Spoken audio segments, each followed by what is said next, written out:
En 1986, l'usine Majorette de Rillieux-la-Pape employait 917 personnes et sortait 400 000 voitures miniatures par jour. Des Peugeot, des Renault, des Citroën en Zamac que des enfants de 60 pays faisaient rouler sur le carrelage de leur cuisine. Le premier fabricant mondial. Puis, les décisions ont commencé.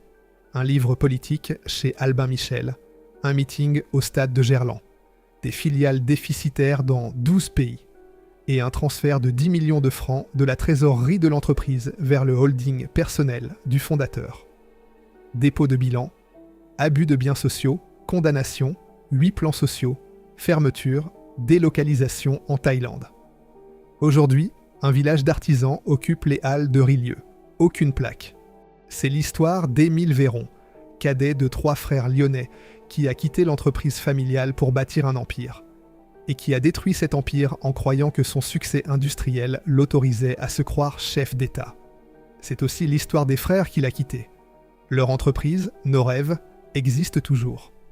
Chapitre 1. Le fil d'or et la rhodialite. Cette histoire commence à Lyon, comme tant d'histoires industrielles françaises, par une famille qui se déchire. Pas une famille de sidérurgistes, pas une famille de mineurs, une famille de jouets. 3 frères, une usine, un plastique nouveau et une blessure qui ne cicatrisera jamais. Émile Véron naît le 26 mars 1925 dans le 5e arrondissement de Lyon, au cœur du vieux Lyon, là où les traboules descendent vers la Saône et où les façades Renaissance cachent des cours intérieures que le soleil n'atteint qu'à midi. Son père est représentant en fils d'or. Ses fils métalliques, fins utilisés dans la passementerie, la broderie liturgique, les galons militaires. C'est un métier de la vieille Lyon, celle des canuts et des soyeux, celle qui transforme des matières précieuses en objets que d'autres vendent plus cher qu'ils ne les achètent. Le père Véron n'est pas riche, mais il connaît la mécanique du commerce. Acheter en gros, vendre au détail, sourire aux clients, ne jamais montrer qu'on a besoin de lui. Émile se dira toute sa vie héritier d'une vieille famille lyonnaise ayant payé, en son temps, un lourd tribut à la Révolution française. Noblesse réelle ou mythologie familiale, les archives ne tranchent pas. Ce qui est certain, c'est que le garçon est élevé chez les frères des écoles chrétiennes, à l'école de la Salle, dans la tradition catholique et conservatrice de la bourgeoisie lyonnaise. Il en gardera 2 choses, une foi dans l'ordre et une certitude absolue que l'homme qui commande a raison de commander. Ces 2 convictions feront sa fortune. Elles feront aussi sa perte. Mais avant Émile, il y a Joseph. Joseph Véron, l'aîné des 3 frères, est ouvrier chimiste à la Rhodiaceta de Vèze, filiale textile de Rhône-Poulenc, installée dans le 9e arrondissement de Lyon, sur les bords de la Saône, là où la chimie lyonnaise a planté ses cuves et ses cheminées depuis le 19e siècle. Joseph n'est pas ingénieur. Il n'a pas fait d'études supérieures. Mais il travaille chaque jour avec un matériau que presque personne ne connaît encore. La rhodialite, un plastique thermoplastique dérivé de l'acétate de cellulose, produit par Rhône-Poulenc. Joseph comprend ses propriétés, sa légèreté, sa capacité à prendre la couleur, sa facilité de moulage, avant que l'industrie du jouet ne les découvre. Il comprend surtout une chose. Ce plastique peut remplacer le métal, le bois, le plomb, dans des objets que les enfants mettent dans leurs mains. En septembre 1945, la guerre est finie depuis 4 mois. Lyon est libéré depuis 1 an. La France est en ruine et les matières de première manquent partout. Joseph Véron, avec son frère Paul et avec Émile, le cadet, fonde une société. Il l'appelle Norev. Le nom est un double clin d'œil, c'est Véron lu à l'envers, et c'est la contraction phonétique de nos rêves. 3 frères, un rêve, un plastique nouveau. L'histoire pourrait s'arrêter là, sur cette image d'après-guerre, 3 hommes dans un atelier du quartier des Iris à Villeurbanne, les mains pleines de rhodialite, la tête pleine d'avenir. Elle ne s'arrêtera pas là. Chapitre 2. 3 frères, un atelier, une fracture. Les premiers produits d'amis de Norev n'ont rien à voir avec les voitures miniatures qui feront la réputation de la marque. Joseph, Paul et Émile fabriquent dans des montres-bracelets jouets en plastique, vendus jusqu'à 5 millions d'unités par an dans les bazars et les foires de province. Puis des biberons miniatures, des pots de chambre pour poupées, des hochets. C'est le jouet populaire de l'immédiat après-guerre, celui qu'on trouve dans les marchés couverts et les quincailleries, pas dans les grands magasins. La rhodialite est bon marché, facile à mouler, et les enfants de 1946 n'ont pas les moyens d'être difficiles. L'atelier est installé dans le quartier des Iris, à Villeurbanne, commune ouvrière collée au flanc est de Lyon, de l'autre côté du boulevard Laurent-Bonnevet. Les frères travaillent à la main. L'investissement est minimal. Mais Joseph, l'aîné, a une intuition que les deux autres n'ont pas encore. Le plastique peut faire mieux que des hochets. Il peut reproduire le monde. En 1953, Joseph frappe à la porte de Ford France pour obtenir une licence de reproduction d'un modèle automobile. Ford refuse, mais Henri Théodore Pigozzi, patron italo-français de Simca et ami personnel de Joseph, dit oui. Il autorise la réalisation d'une réplique de la Simca à Rondet au 1,43e. C'est le premier modèle réduit automobile de nos rêves. Une petite berline en rhodialite, légère, colorée, fragile. Les enfants l'adorent. Les collectionneurs, 30 ans plus tard, la chercheront dans les brocantes de toute la France. Nos rêves décollent. L'usine quitte le quartier des Iris pour s'installer en 1956 au 53 à 65 de la rue du 4 août à Villeurbanne, 10 000 m², plus de 400 ouvriers. Une deuxième usine ouvrira en 1970 rue de Combrousse, quartier de la Soie, toujours à Villeurbanne. Nos rêves devient en une décennie le premier fabricant français de voitures miniatures en plastique. La rhodialite est son avantage et sa limite. Les modèles sont légers, bon marché, fidèles dans leur forme, mais ils cassent. Un enfant qui laisse tomber sa no-rêve sur le carrelage de la cuisine retrouve une voiture en 2 morceaux. La rhodialite ne pardonne pas. Émile, le cadet, dirige les ventes à l'export. Pendant 15 ans, il parcourt les salons professionnels de Nuremberg, de Milan, de New York. Il voit ce que font les concurrents. Il voit surtout ce que font les Anglais. Lesney avec Matchbox, Meccano avec Dinky Toys. Ces marques utilisent le Zamac, un alliage de zinc injecté sous pression, lourd, solide, brillant. Un enfant qui laisse tomber une Matchbox sur le carrelage retrouve un carrelage fendu et une voiture intacte. Émile comprend que l'avenir du jouet automobile n'est pas dans le plastique fragile de la collection, il est dans le métal solide du jouet populaire, celui qu'on vend à bas prix, par millions, dans tous les pays du monde. Il propose le virage à ses frères. Joseph refuse, Paul suit Joseph. La divergence est stratégique, pas sentimentale. Joseph croit au modèle de collection en rhodialite au 1,43e, la reproduction fidèle, vendue aux amateurs, dans les boutiques spécialisées. Émile croit aux jouets de masse en Zamac au 1,65e, la petite voiture solide vendue aux enfants dans les supermarchés. Les deux visions sont défendables, elles sont incompatibles sous le même toit. Un blog professionnel résumera le différend des décennies plus tard en une phrase. Émile ne pouvait pas rester dans une entreprise qu'il ne contrôlait pas. C'est probablement la vérité la plus nue qu'on puisse écrire sur cet homme. Émile Véron n'était pas fait pour être le numéro 2 de qui que ce soit, pas même de ses propres frères. Le conflit n'éclate pas en public. Les Véron, issus d'une bourgeoisie catholique lyonnaise, ne lavent pas leur linge devant les voisins. La brouille s'installe froide, durable et stratégique. Aucune réconciliation publique entre les frères ne sera jamais documentée. De 1960 jusqu'à la mort d'Émile en 2013, 53 ans, le silence familial ne sera jamais rompu. Le 30 septembre 1961, Émile Véron fonde à Lyon la société Railroute Jouets, immatriculée au registre du commerce le 17 octobre suivant. L'objet social est vaste. Fabrication, achat, vente, importation de jeux, jouets, articles de sport et de bain-blotterie.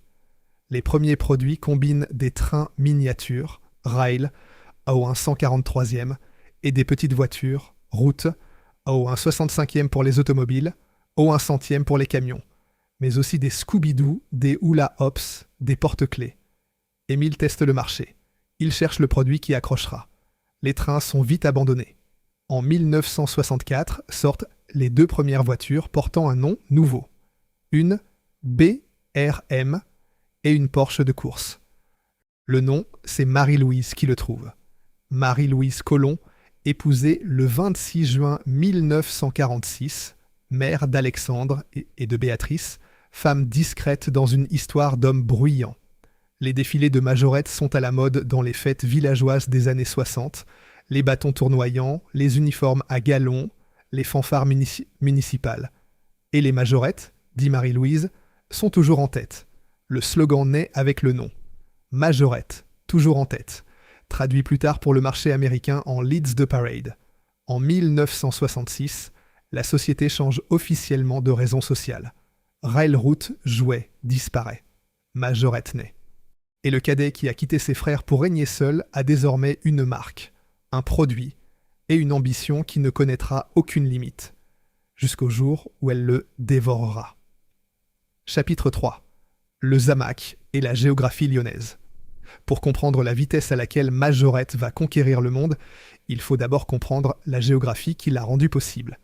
Lyon, au milieu des années 60, n'est pas seulement la capitale de la soie et de la gastronomie. C'est un carrefour industriel où 3 filières aussi se croisent dans un rayon de 100 km. La chimie, la plasturgie et la mécanique de précision. La chimie d'abord.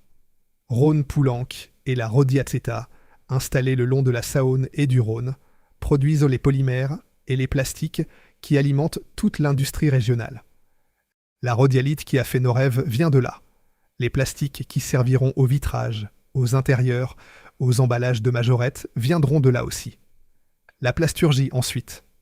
À 85 km au nord-est de Lyon, dans le département de l'Ain, la vallée d'Oyonnax est le berceau français de la transformation plastique. La première foire du jouet plastique s'y tient en 1953, la même année où Norev obtient sa licence Simca. Oyonnax forme les moulistes, les outilleurs, les techniciens qui savent transformer une matière première en objet fini. Ce savoir-faire descend ensuite vers Lyon par la route nationale, par les chemins de fer, par les réseaux familiaux de la plasturgie jurassienne. La mécanique de précision, enfin. Lyon fabrique des machines-outils depuis le 19e siècle. Les presses à injecter, les moules, les machines à tampographier qui équiperont les usines Belle Majorette seront conçues et souvent construites dans un périmètre de 50 km autour du siège social. Autour de cette géographie, un tissu dense de fabricants de jouets prospère depuis les années 30. Boudet, Benetton, Mannin, Hérour, Ray et Touré. Solido, fondé en 1932 par Ferdinand de Vazeille, fabrique ses voitures miniatures à Oulin, dans la banlieue sud de Lyon. Eligor récupérera plus tard certains moules de Norev. Smoby grandit à Lavant-les-Saint-Claude, dans le Jura voisin. Lyon n'a pas inventé le jouet. Elle a conjugué 3 filières en un seul écosystème.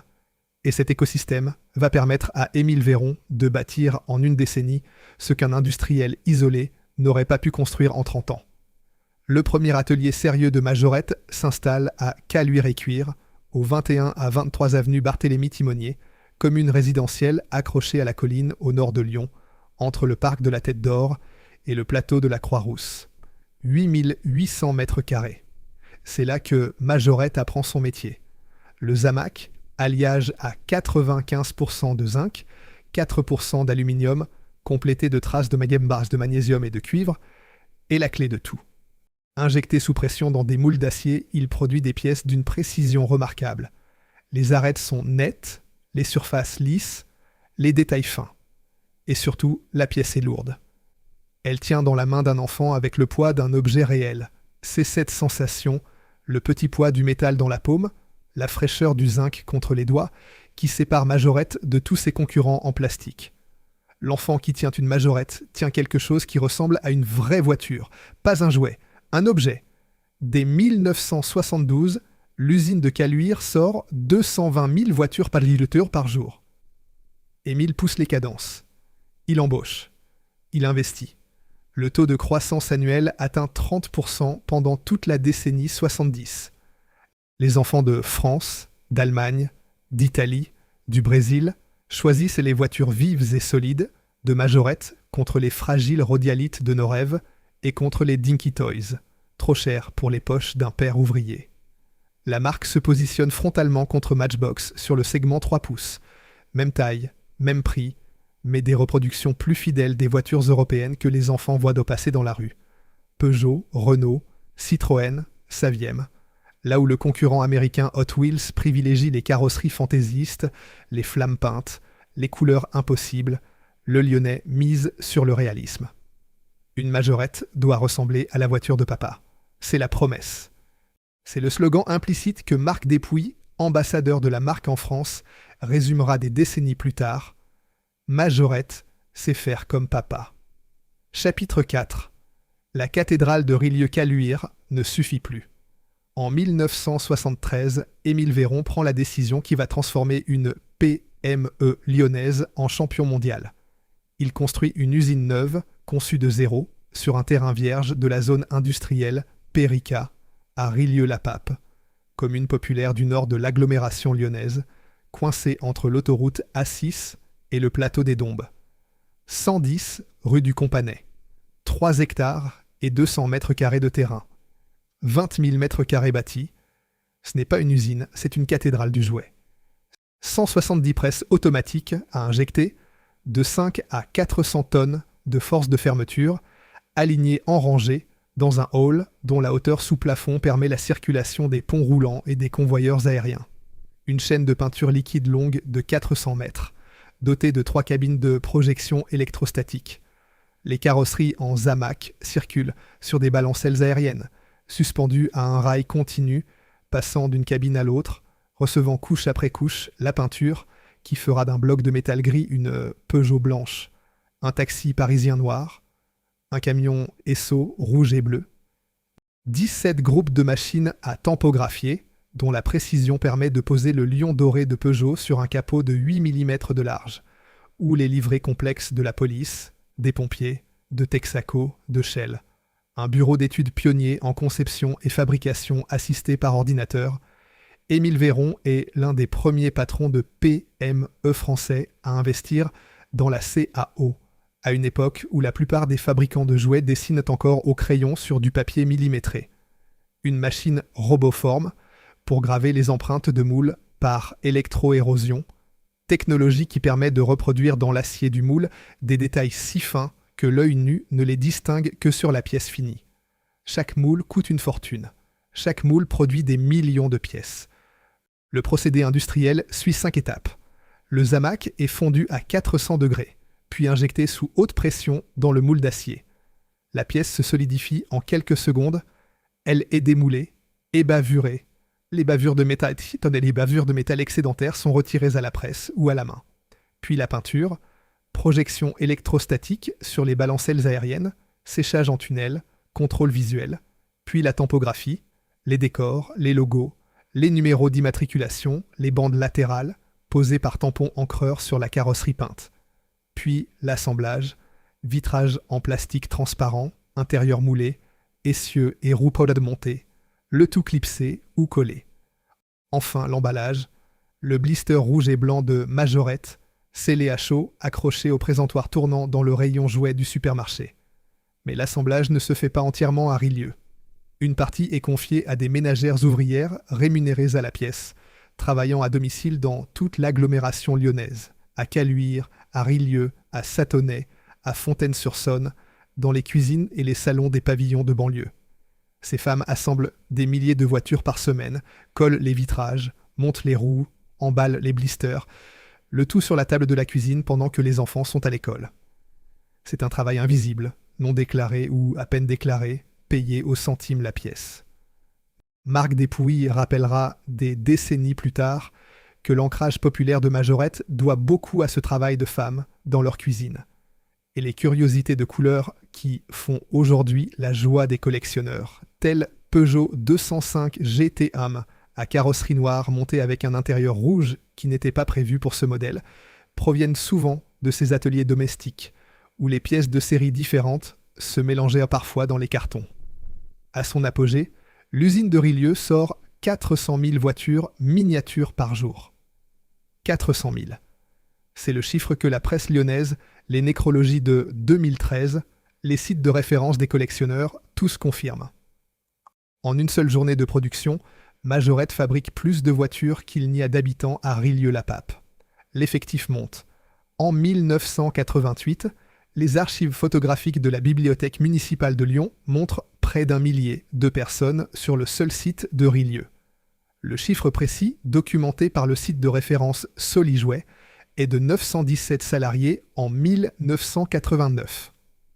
En additionnant Caluire, Solido à Oulin, Vérem à Rouvres, Majorette Pub, la plateforme logistique de Rérieux dans l'Ain et les filiales étrangères, Allemagne, Autriche, Italie, Portugal, Royaume-Uni, Espagne, Brésil, Canada, Japon, Singapour, Australie et les États-Unis avec Majorette USA, ouverte à Miami en 1982, l'Empire Véron pèse entre 1500 et 2000 emplois en France dans les années 80. 90% de la production est exportée dans les années 70. Majorette commercialise dans 60 pays. Le chiffre d'affaires atteint 400 millions de francs en 1986. En 3 ans, il bondira à 700 millions. Le 7 décembre 1977, Majorette entre en bourse de Lyon. Et c'est là qu'Émile Véron fait un geste que personne n'attendait d'un patron lyonnais conservateur et catholique. Il distribue largement le capital à ses salariés. Des ouvriers, des ouvrières, des contremaîtres, des secrétaires achètent des actions Majorette à 234 francs l'unité. Certains verront leur mise multipliée par 18. Ce paternalisme social, rare pour l'époque, rarissime dans la plasturgie, lui vaut la Légion d'honneur et l'Ordre national du mérite. Son slogan personnel, affiché partout dans ses bureaux, tient en 4 mots. La passion de l'action. Le cadet qui avait quitté ses frères pour régner seul règne désormais sur un empire. Et dans cet empire, il n'y a qu'un seul homme qui décide. Chapitre 5. L'atelier. 5 étapes et 400 000 voitures. Imaginez que vous arrivez devant les grilles du 110 rue du Companais, un matin de janvier 1985. Il est 5h45, il fait nuit. Le Mistral de la plaine des Dombes pousse un froid sec sur le parking qui se remplit déjà. Des Renault 5, des Peugeot 305, des Citroën Visa, les voitures des ouvriers de la première équipe, garées en rangées serrées sous les lampadaires au sodium. Les portières claquent dans l'air glacé. Des silhouettes en bleu de travail convergent vers le portail éclairé, badge à la main.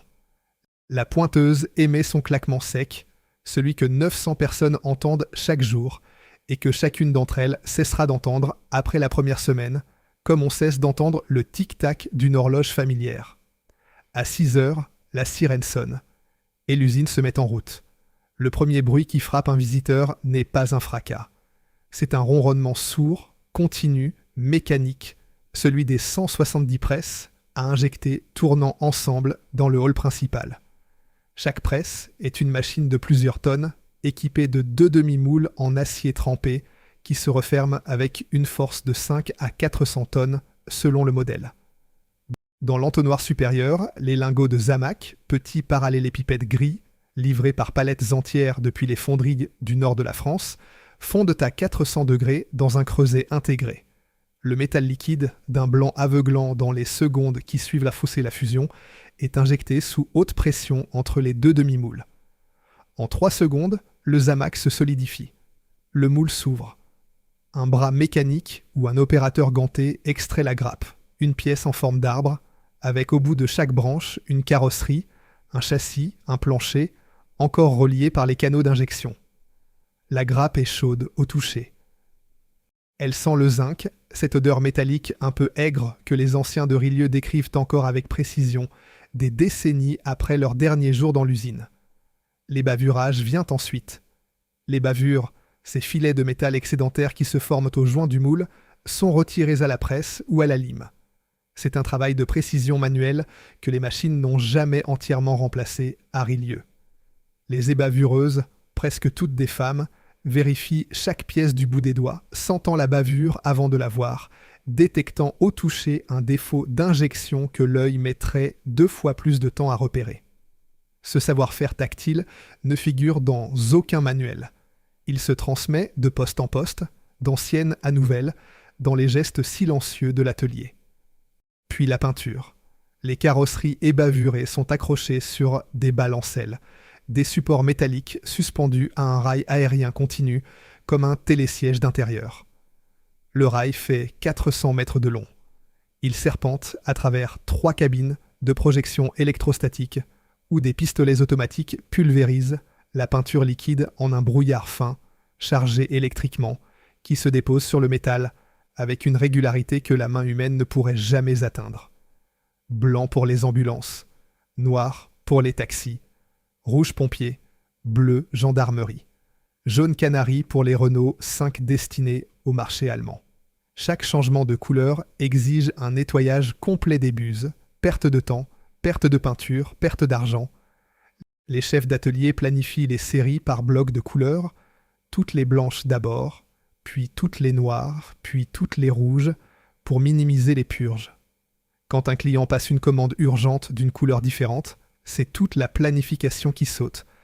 Et c'est le chef d'atelier qui absorbe la pression. Après la peinture, le séchage en tunnel, un four linéaire où l'air chaud durcit la couche en quelques minutes, puis le contrôle visuel. Des ouvrières examinent chaque carrosserie peinte sous une lumière calibrée, écartant les coulures, les manques, les grains de poussière emprisonnés sous la laque. Les pièces d'écarté retournent au décapage. Rien ne se perd dans une usine qui produit 400 000 voitures par jour. Le zamac est refondu, la peinture est recyclée, chaque gramme de matière compte dans l'équation industrielle. Vient la tampographie, l'opération la plus spectaculaire pour un visiteur non initié. Un tampon en silicone, souple et bombé, trempe dans un encrier gravé en creux, où le motif est déposé en encre fine. Le tampon s'applique sur la carrosserie peinte et transfère le décor en un seul mouvement. Le lion doré de Peugeot, les bandes tricolores de la police, le logo Esso, le damier des voitures de nature de rallye, les numéros de course. Les 17 groupes de machines à tampographier de Rilieu peuvent poser jusqu'à 6 couleurs successives sur un même modèle. La précision est telle qu'un logo de 3 mm de large est lisible à l'œil nu. C'est cette tampographie qui donne aux majorettes leur signature visuelle. Ce réalisme des détails qui sépare un jouet industriel d'un jouet artisanal et qui fera de certains modèles des objets de collection 40 ans après leur sortie de l'atelier. L'assemblage ferme la boucle. Vitrage en plastique transparent, intérieur moulé en couleur, essieu en acier, roue en plastique ou en métal selon la série, tout est clipsé, collé, vérifié, puis inséré dans le blister rouge et blanc qui est la carte d'identité de majorette dans les rayons du monde entier. Le blister est scellé à chaud sur un carton imprimé portant le numéro de référence, le nom du modèle, et le slogan « Majorette, toujours en tête ». C'est le dernier geste de la chaîne. Après, les cartons partent en palette vers les quais d'expédition, puis vers les camions, puis vers 60 pays. De la fusion du zamac au blister scellé, une voiture majorette met moins de 48 heures à traverser l'usine. 400 000 fois par jour. Chapitre 6. Les ouvrières, les enfants et le travail invisible. L'usine de Rilieu n'est pas seulement un site industriel. C'est un organisme social dont les ramifications s'étendent bien au-delà des grilles du 110 rue du Companais. L'effectif est majoritairement féminin au poste d'assemblage, de contrôle visuel et d'emballage. Les hommes dominent aux presses, à l'outillage, à la maintenance, au bureau d'études. La division est classique pour la plasturgie française des années 70 et 80, les postes de force et de technique aux hommes, les postes de précision manuelle et de patience aux femmes. Mais à Rilieu, cette division a une extension que peu d'usines connaissent. Le travail à domicile. Des centaines de ménagères ouvrières de l'agglomération lyonnaise reçoivent chaque semaine des cartons de pièces détachées livrés par camionnette à leur porte. Dans leur cuisine sur la table du salon, parfois dans un garage aménagé, elles assemblent des voitures miniatures, clipsent les vitrages, montent les roues, insèrent les intérieurs, emballent les blisters.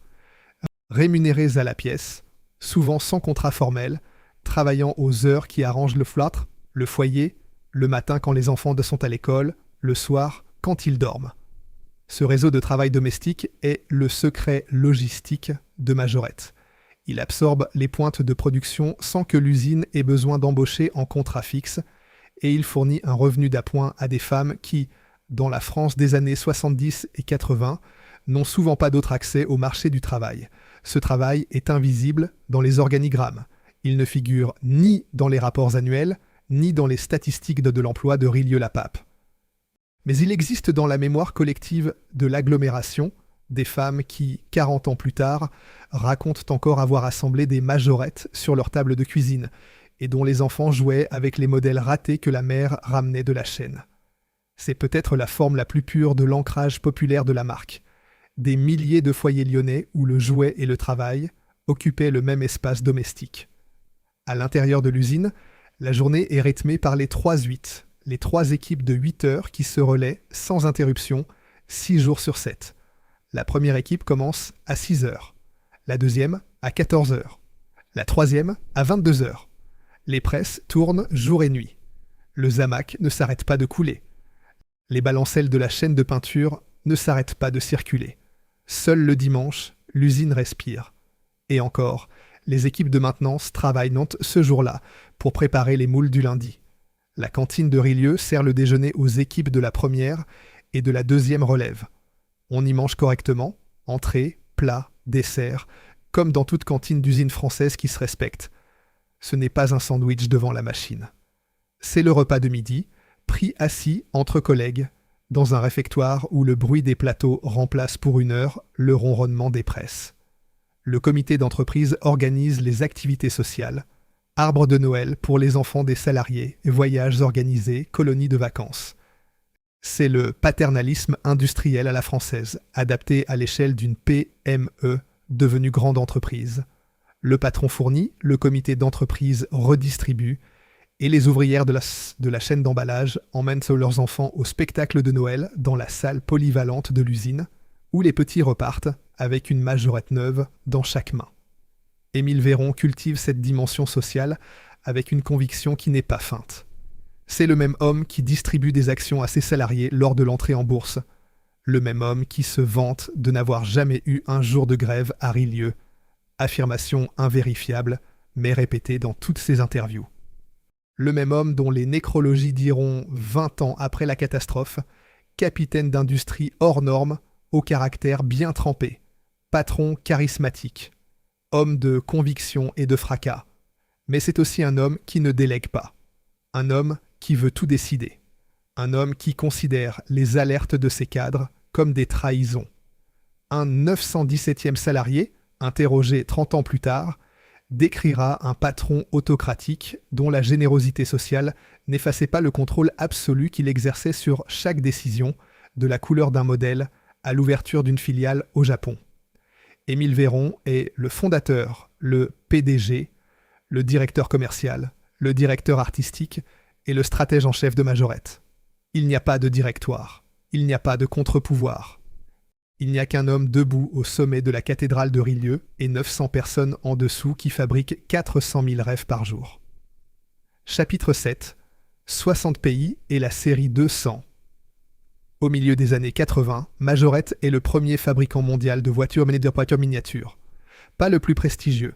Ce titre revient à Dinky Toys, morte en 1979, et à Corgi, en sursis permanent. Pas le plus innovant. Hot Wheels, avec les circuits à looping et les ressorts à propulsion, domine le marché du jouet automobile spectaculaire. Mais le premier en volume. Le premier en nombre de pays servis. Le premier en part de marché sur le segment 3 pouces en Europe, en Amérique du Sud, en Asie du Sud-Est. Les filiales quadrillent le globe. Allemagne, Autriche, Italie, Portugal, Royaume-Uni, Espagne, Brésil, Canada, Japon, Singapour, Australie. Majorette USA, ouverte à Miami en 1982, attaque frontalement le marché américain, celui de Mattel et de Hot Wheels, avec une arme simple, le réalisme.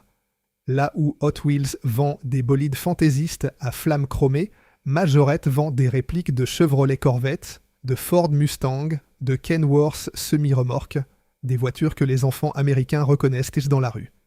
Les Sonic Flashers, série à phares clignotants alimentés par une pile bouton, explosent sur le marché américain à la fin des années 80.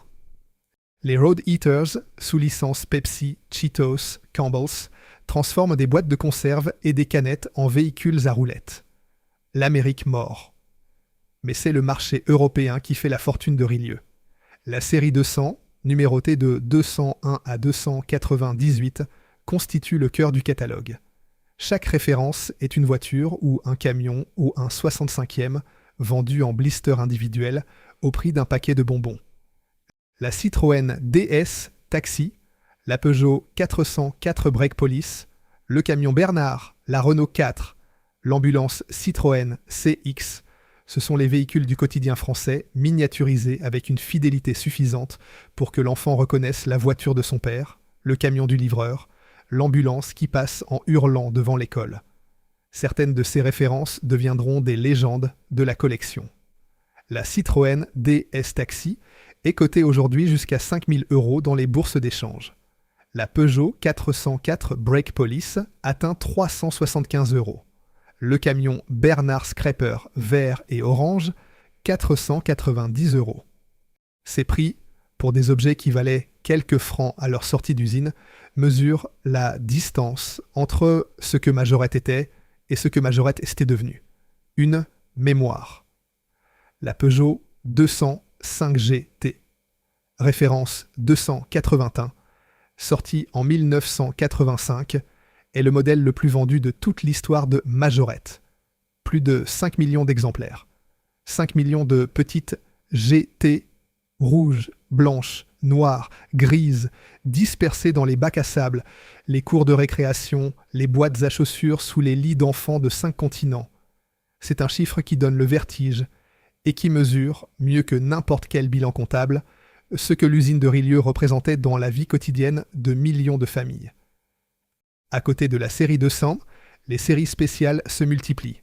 La série 300 en Twin Packs, une voiture et sa caravane, vendus ensemble dans un blister allongé pour les enfants qui rêvent de vacances au camping. La série 6 cents, semi-tracteur aux roues rouges, remorque interchangeable pour ceux qui préfèrent le transport au tourisme. Les Super Movers, véhicules à grande échelle. Les Sonic Flashers à phares clignotants. Les Motors, les Crazy Cars, les séries sous licence. Majorette inonde le marché avec une diversité de produits que même Hot Wheels envie. Parce qu'Émile Véron comprend une chose que les stratèges de Mattel n'ont pas saisie. Un enfant ne veut pas une voiture. Il veut un monde. Il veut le taxi, l'ambulance, le camion de pompier, la voiture de papa, la voiture de course et le camion Ben. Il veut le parking, il veut le garage, il veut le circuit. Et Majorette lui vend tout ça, pièce par pièce, blister par blister, dans le présentoir tournant du supermarché. La marque entre dans le langage courant. Majorette n'est plus seulement un nom de fabricant. C'est un nom commun. Comme Frigidaire, comme Mobilette, comme Bic. Un enfant ne dit pas « je veux une voiture miniature », il dit « je veux une Majorette ». Le chiffre d'affaires atteint 400 millions de francs en 1986, puis 700 millions en 1999, une progression de 75% en 3 ans. Chapitre 8. Le sommet avant la chute. 1986 est le point le plus haut. 917 personnes à Rilieu, des filiales dans 12 pays, 60 marchés d'exportation, un chiffre d'affaires d'art qui s'envole, une usine qui tourne 24 heures sur 24, 6 jours sur 7. Un fondateur qui a bâti tout cela à partir de rien. Pas d'héritage, pas de capital familial, juste un cadet brouillé avec ses frères, une femme qui a trouvé le bon nom, et un alliage de zinc qui pesait le bon poids dans la main d'un enfant. Émile Véron a 61 ans. Il est chevalier de la Légion d'honneur, chevalier de l'Ordre national du mérite. Ses ouvriers possèdent des actions de son entreprise. Sa marque est connue dans le monde entier. Son nom est respecté dans la Chambre de commerce et d'industrie de Lyon, dans les salons de Nuremberg, dans les bureaux de Peugeot et de Renault, qui lui confient les licences de reproduction. Et c'est précisément à cet instant où tout réussit, où tout confirme que le cadet avait raison de partir, que sa vision du jouet populaire en Zamac était la bonne, que son ambition démesurée était en réalité parfaitement mesurée. C'est précisément à cet instant qu'Émile Véron commence à se tromper. Le premier signe est un achat. En 1980, il rachète Solido, le fabricant d'Oulin, fondé par Ferdinand de Vazeille en 1932, spécialiste de la voiture miniature haut de gamme. L'opération est défendable industriellement. Elle élimine un concurrent local et donne à Majorette l'accès au segment collection. Mais elle installe Émile comme PDG de 2 marques rivales. Majorette pour le jouet populaire, Solido pour la collection, et elle absorbe de la trésorerie dans un rachat dont la logique est au moins autant personnelle qu'économique. Racheter Solido, pour Émile Véron, c'est régner sur toute la miniature lyonnaise. C'est achever ce que la scission de 1961 avait commencé. Puis, les acquisitions s'enchaînent. En 1984, Vérem, marque de collection créée à Rouvres, dans l'Eure-et-Loire, sans réel modèle économique. En 1985, Majorette Pub, au 669 rue des Mercières, à Rilieu, objet publicitaire, diversification hasardeuse, Majorette Distribution S, à Arérieux, plateforme logistique. Et surtout, à partir de 1986, un réseau hypertrophié de filiales internationales, 12 pays, financés à crédit dans un marché qui commence à se retourner. Car le marché se retourne. La concurrence asiatique casse les prix. Tomica, le fabricant japonais, propose des modèles dont la qualité égale celle de Majorette pour un coût de production inférieur. Les sous-traitants chinois offrent du Zamac injecté à des tarifs que Rilieu ne peut pas approcher. Hot Wheels, qui dispose de la machine marketing de Mattel, publicité télévisée, placement de produits, circuit de course intégré, gagne du terrain aux États-Unis sur un marché que Majorette a eu tant de mal à pénétrer. 400 mètres de chaîne de peinture ne servent à rien si le consommateur américain préfère une voiture fantaisiste à 3 $ à une reproduction fidèle à 2,50 $. Le réalisme lyonnais perd la guerre du spectacle californien. Émile Véron voit la menace. Sa réponse est double. Ouvrir une usine en Thaïlande pour produire les séries bon marché à coût asiatique et accélérer la diversification pour compenser la pression sur les marges. En 1986, il installe une unité de production à Navanakorn, dans la province de Pathum Thani, au nord de Bangkok, la première délocalisation de Majorette hors de France. L'usine thaïlandaise tourne à plein début 1988. Mais la réponse la plus dangereuse n'est ni industrielle ni commerciale. Elle est politique. Émile Véron s'est convaincu que son succès à Rilieu lui donne le droit et le devoir de diriger autre chose qu'une usine. En 1984, il publie chez Albin Michel un livre-programme de 192 pages intitulé « Pour en sortir », le pavé dans la mare par un grand chef d'entreprise. Il y esquisse une doctrine libérale. Il fonde dans la foulée le mouvement Réussir en vue de l'élection présidentielle de 1988. Il loue le stade de Gerland, 35 000 places, le stade de l'Olympique lyonnais, pour un meeting nocturne équipé d'écrans géants. Le coût de cette aventure politique n'a jamais été rendu public. Mais un commentateur lyonnais résumera des années plus tard, en une phrase devenue culte dans la presse locale. C'était un type bien. Quand il a voulu s'engager en politique, il a coulé sa boîte. 1986 est le sommet, le point le plus haut avant la chute. Et debout sur ce sommet, Émile Véron ne regarde pas le monde qui se refait autour de lui. Il regarde la France qu'il veut diriger. L'usine de Rilieu tourne encore à 400 000 voitures par jour. 900 personnes arrivent encore chaque matin devant le portail du 110 rue du Companais.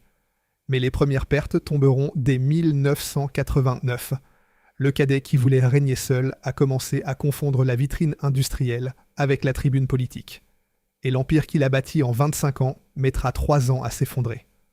Chapitre 9. Les fissures dans le Zamac.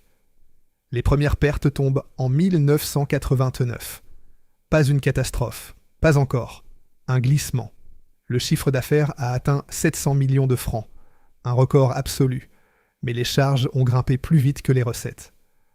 Les filiales internationales, ouvertes à crédit dans 12 pays, coûtent maintenant plus cher qu'elles ne rapportent. Majorette USA, la vitrine de Miami, brûle du cash sur un marché américain où Hot Wheels règne sans partage et où Mattel dépense en publicité télévisée ce que Majorette dépense en salaire à Rilieu.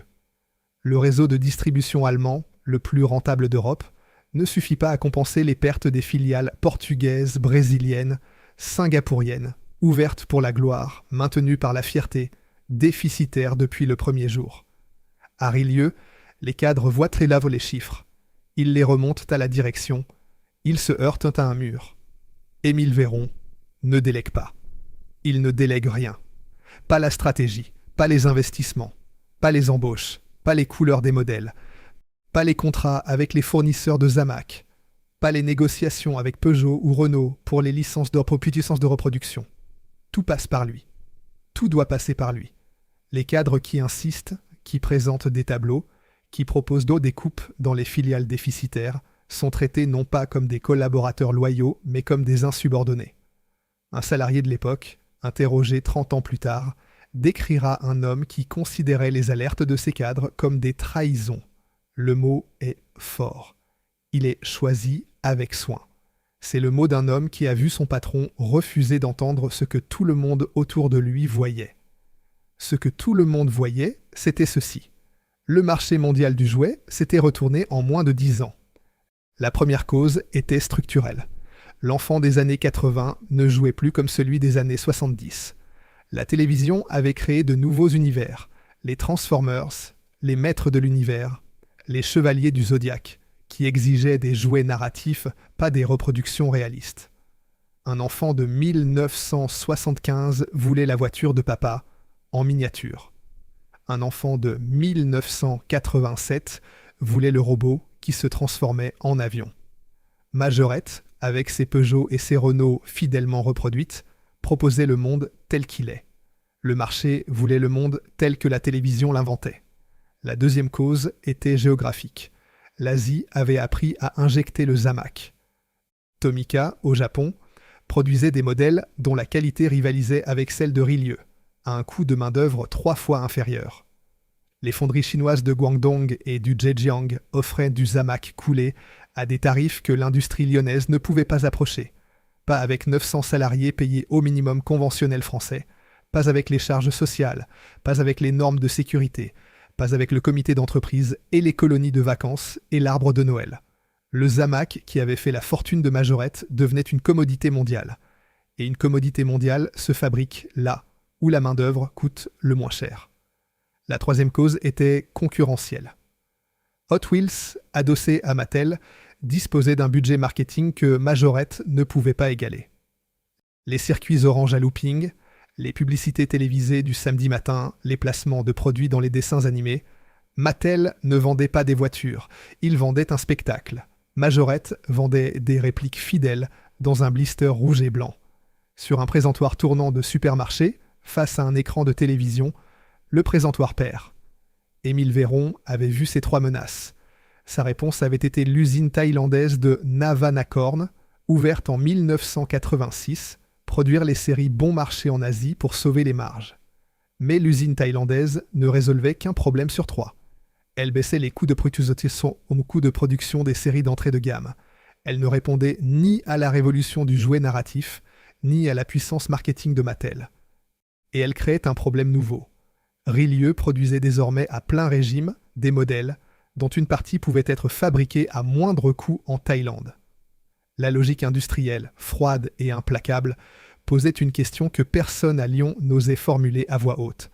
Si le Zamac se coule aussi bien à Pathum Thani qu'à Rillieux-la-Pape, pourquoi maintenir 900 emplois français ? Émile Véron n'a pas formulé cette question. Il l'a repoussée. Il l'a recouverte d'acquisitions, de diversification, de filiales tous et la filiale nouvelle, d'un livre politique et d'un meeting au stade de Guerlande.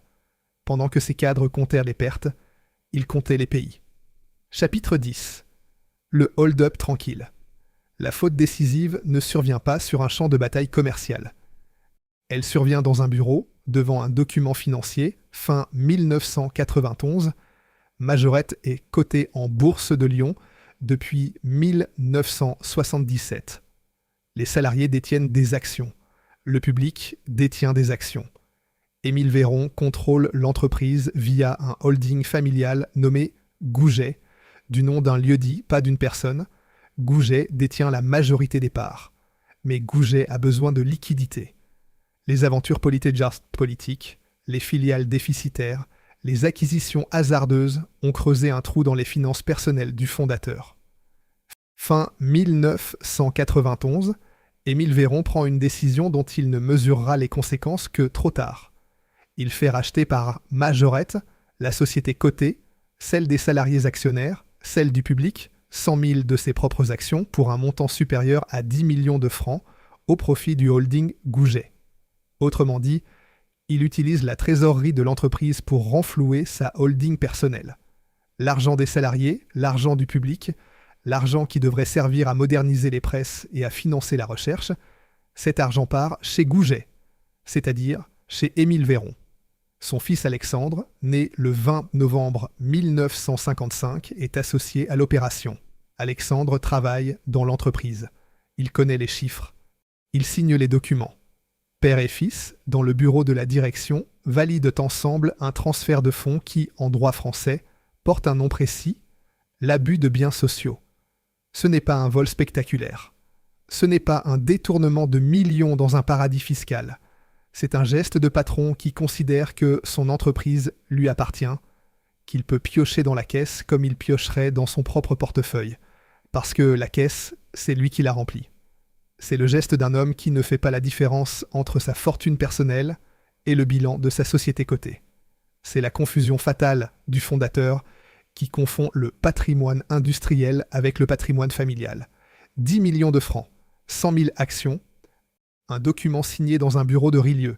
C'est tout ce qu'il aura fallu pour transformer un capitaine d'industrie décoré de la Légion d'honneur en prévenu devant le tribunal correctionnel de Lyon. Mais ce document n'est pas encore public. Pas encore. Il le deviendra quand les pertes seront trop lourdes pour être cachées, quand les commissaires aux comptes poseront les questions que les cadres posaient depuis 3 ans, quand le tribunal de commerce ouvrira le dossier et que les chiffres parleront plus fort que le patron. Chapitre 11. La chute. 800 jours du dépôt de bilan au procès. Le 25 novembre 1992, Majorette dépose le bilan au tribunal de commerce de Lyon. Le passif exact n'a jamais été rendu public. Mais les archives de l'Institut national de l'audiovisuel, reportage L. IGARD C9 206 2427 56, montrent dès juin de cette année un plan social déjà engagé sur les sites de Rilieu et de Caluire. Les caméras filment les grilles du 110 rue du Companais. Des banderoles CGT et CFDT accrochées au barreau. Des visages de femmes, les ouvrières de l'assemblage, celles qui clipsaient les vitrages et montèrent les roues, celles dont les doigts connaissaient chaque modèle par le toucher.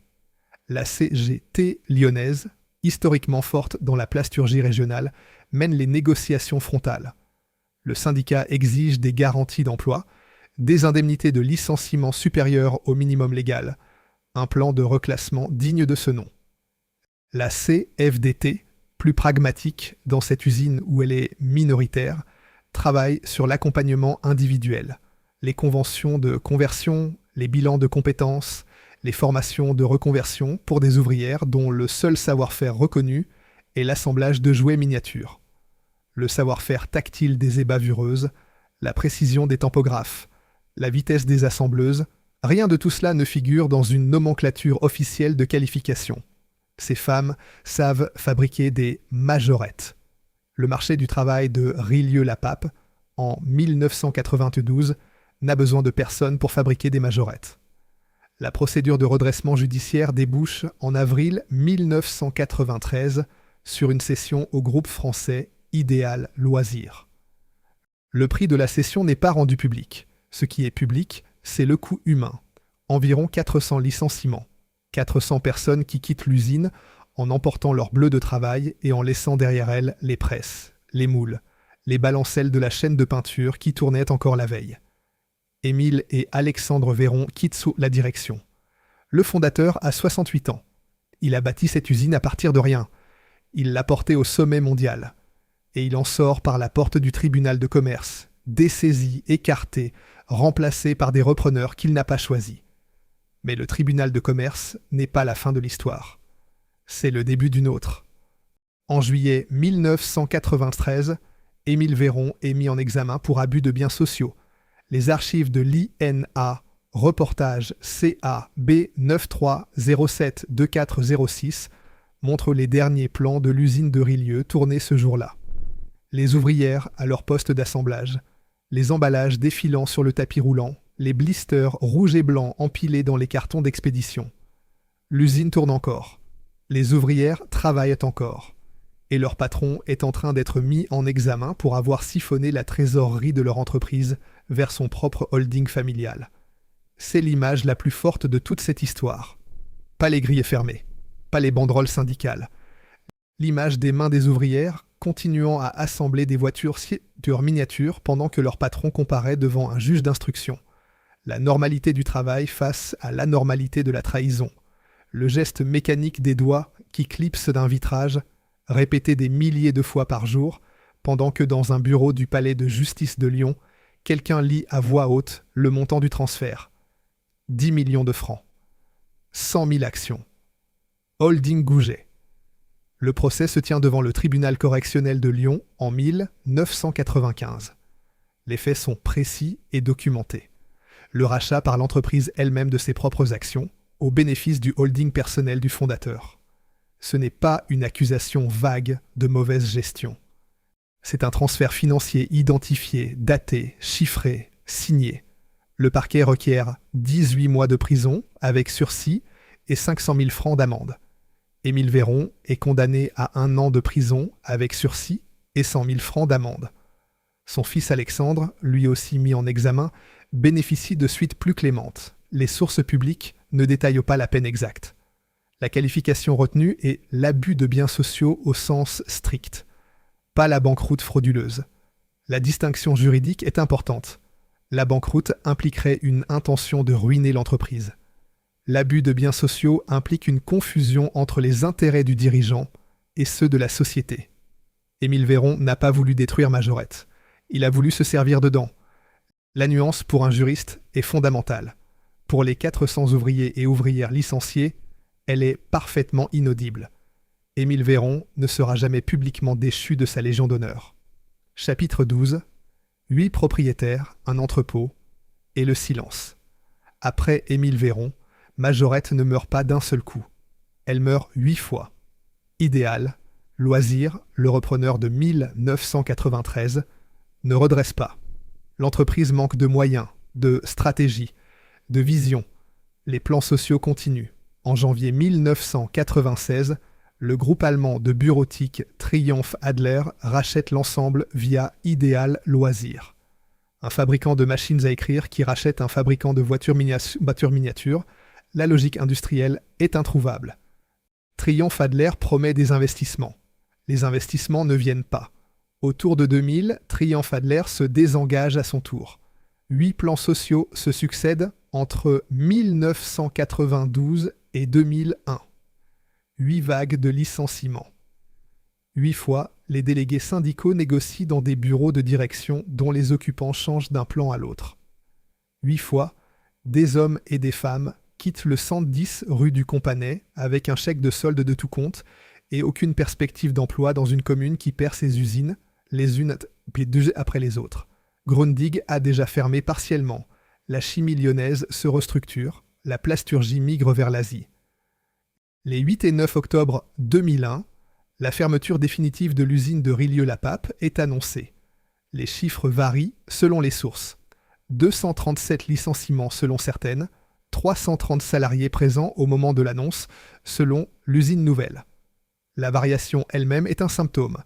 Personne ne comptait plus avec précision parce que l'usine se vidait depuis 9 ans, plan après plan, vague après vague, et que le chiffre final n'était que le dernier souffle d'un organisme qui agonisait depuis 1989.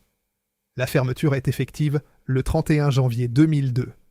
Ce jour-là, les dernières presses s'arrêtent à Rillieux. Les dernières postums balancelles de la chaîne de peinture s'immobilisent. La sirène ne sonne pas. Il n'y a plus assez de monde pour l'entendre. Quelques salariés sont transférés à la plateforme logistique de Rérieux, dans l'Ain. Le reste est supprimé. La production est entièrement rapatriée en Thaïlande. À Navan-à-Corne, dans l'usine qu'Émile Véron avait ouverte en 1986 comme un complément et qui est devenue un remplacement. Plus aucune voiture Majorette ne sera fabriquée en France après cette date. Aucun bilan nominatif public n'existe sur le devenir des licenciés de Rillieux. Pas d'enquête sociologique, pas de suivi longitudinal, pas de livre. Les dispositifs des conventions de conversion puis du contrat de sécurisation professionnelle ont traité les dossiers individuels, un par un, dans des bureaux de l'ANPE, devant des conseillers qui tentaient de reconvertir des ébavureuses en caissières et des tampographes en magasiniers. La jurisprudence dite majorette framatome, citée dans la revue de l'IRES en 2005, a contribué à faire évoluer le droit des plans sociaux en France, mince consolation juridique pour une mémoire sociale qui s'est évaporée sans laisser de traces. Rillieux-la-Pape, commune populaire de 30 000 habitants, absorbe le choc en silence. C'est une ville habituée à encaisser les grands ensembles de la Velette, les tours des Alaniers, la réputation de banlieue difficile que la presse lyonnaise lui colle depuis les années 80.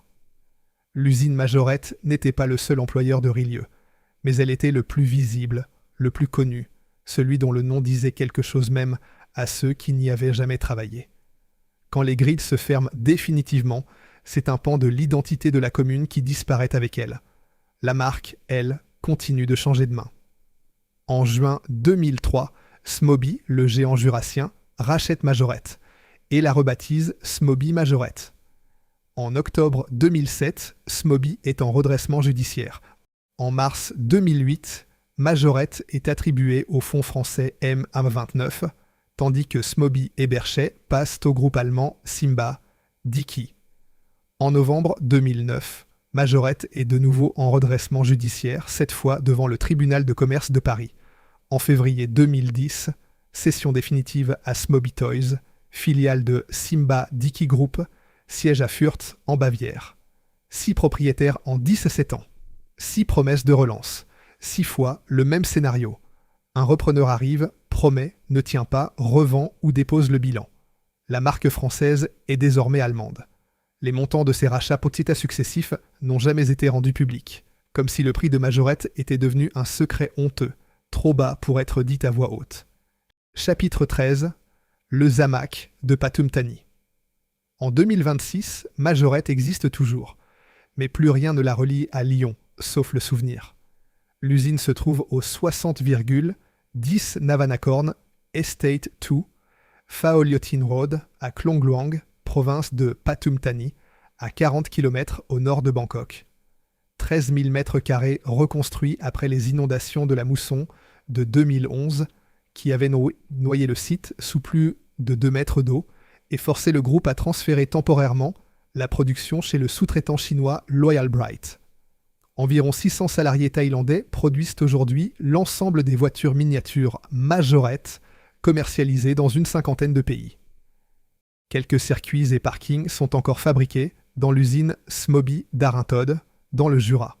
Mais le Zamac, celui-là même qu'Émile Véron avait choisi contre la rhodialite de ses frères, est désormais coulé à 10 000 km de la Saône.